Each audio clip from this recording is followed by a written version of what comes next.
Chers enfants, nous sommes aujourd'hui mardi et c'est donc la vidéo spéciale catéchisme. Mais aujourd'hui, je pense que cette vidéo n'est pas que pour vous. Elle est bien sûr pour vous, mais je crois que les adultes vont apprendre aussi des choses. Et je pense particulièrement aux catéchumènes, c'est-à-dire à des adultes qui demandent le baptême ou la confirmation, que je salue.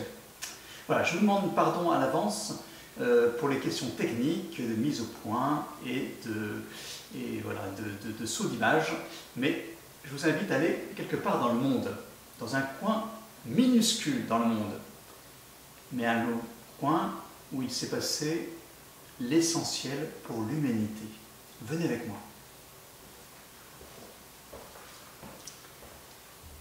Vous connaissez déjà la carte du monde.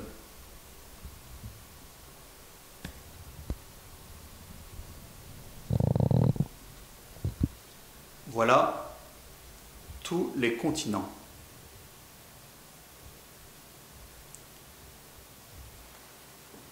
Il y a bien sûr l'Asie, il y a l'Océanie, il y a l'Afrique, il y a l'Amérique, mais il y a aussi l'Europe. Et comme au croisement entre l'Europe, l'Afrique et l'Asie, le Proche-Orient. La Terre Sainte, là où les patriarches, puis après Jésus, est né. Ce tout petit pays a au nord la Galilée, avec le lac de Tibériade. De l'autre côté du Jourdain, qui est ce grand fleuve qui coule, la Décapole. Au milieu, la Samarie.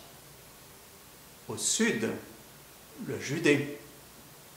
Et c'est en Judée que se trouve la capitale, qui se trouve ici, à l'ouest de la mer Morte, qui est ici. La capitale est donc Jérusalem.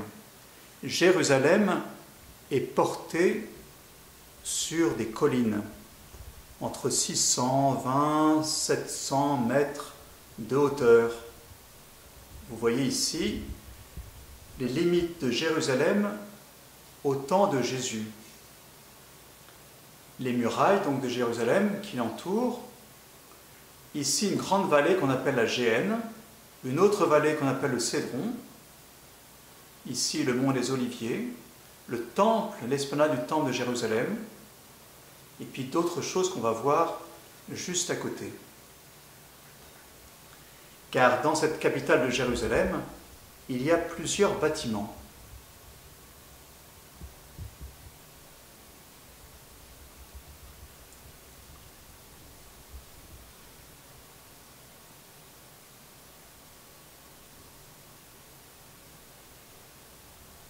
Vous avez remarqué déjà le temple, tout à fait en haut à droite, au nord-est donc, le temple de Jérusalem. Si on descend le long de la vallée du Cédron, il y a la piscine de Siloé, le cénacle où Jésus a pris son dernier repas, le palais d'Hérode. Déjà est indiqué le lieu du Golgotha, le lieu où Jésus est mort sur la croix, et le Saint-Sépulcre, là où il a été mis au tombeau. Et puis la grande forteresse Antonia. Vous avez ici un dessin du temple de Jérusalem, avec ses grandes pierres de fondation. Ici, en contrebas, on voit moins bien le temple de Jérusalem, pris depuis la piscine de Siloé. Et puis, tout à fait en haut, vous avez un dessin de la grande forteresse Antonia, la forteresse qui est tout à fait au nord de Jérusalem. Mais dans ces lieux particuliers, eh bien voilà qu'un événement le plus important de l'histoire de l'humanité va avoir lieu. Vous le savez déjà, c'est dans Jérusalem que Jésus va donner sa vie. Déjà, le dimanche des Rameaux, Jésus va rentrer dans Jérusalem. Regardons d'abord à nouveau cette carte.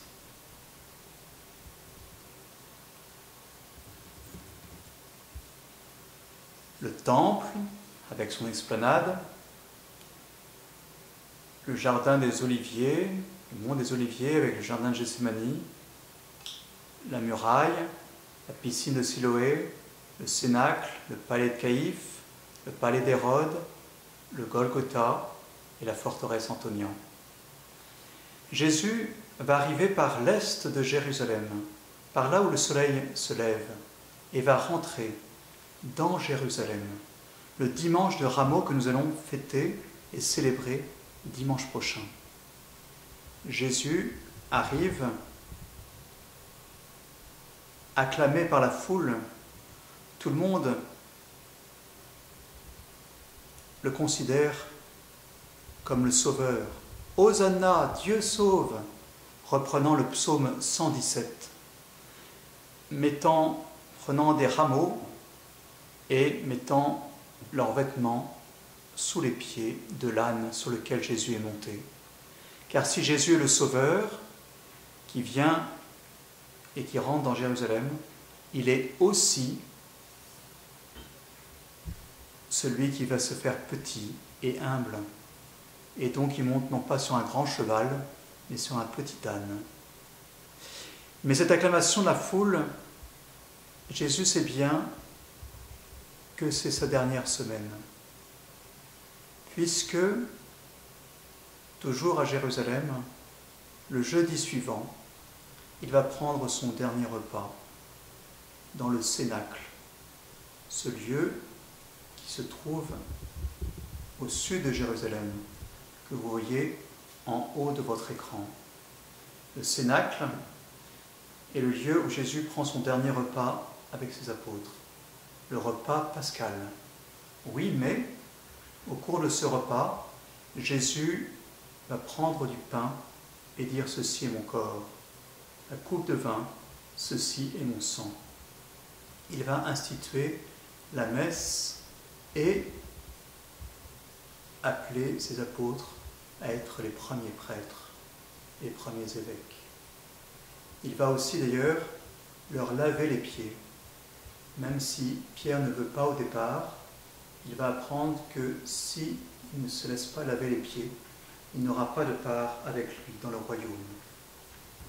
Mais Jésus, après ce repas, va repartir à l'est de Jérusalem. Il va aller au mont des Oliviers. Et au cours de cette soirée-là, il va prier son Père.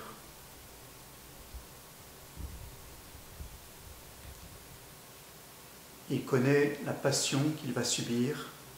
Jésus seul prie son Père, tandis que Pierre, Jacques et Jean dorment. Et c'est au jardin des Oliviers que Jésus va être arrêté quelque temps plus tard. Il a été trahi par l'apôtre Judas. Il va être arrêté. De cette arrestation, lui qui était donc au jardin des Oliviers, c'est-à-dire tout à fait au nord là-haut,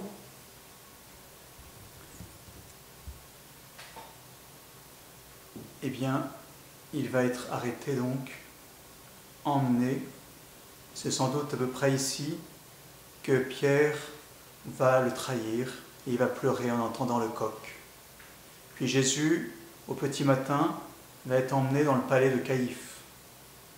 Puis, une fois condamné par les chefs des prêtres, il va être emmené au palais d'Hérode où se tient Pilate, qui n'a rien contre Jésus au départ, mais devant l'insistance de la foule, va condamner Jésus.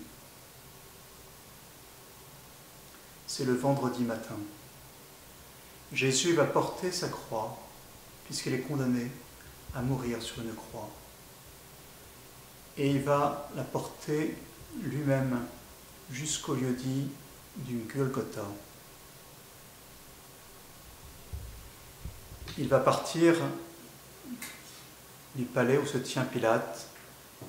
Il va remonter ici, remonter le long des murailles, puis sortir jusqu'au Golgotha, où il va être crucifié avec à sa droite et à sa gauche 2 bandits. Jésus dira « Père, pardonne-leur, ils ne savent pas ce qu'ils font. » Puis « Père, entre tes mains, je remets mon esprit. » Et Jésus meurt.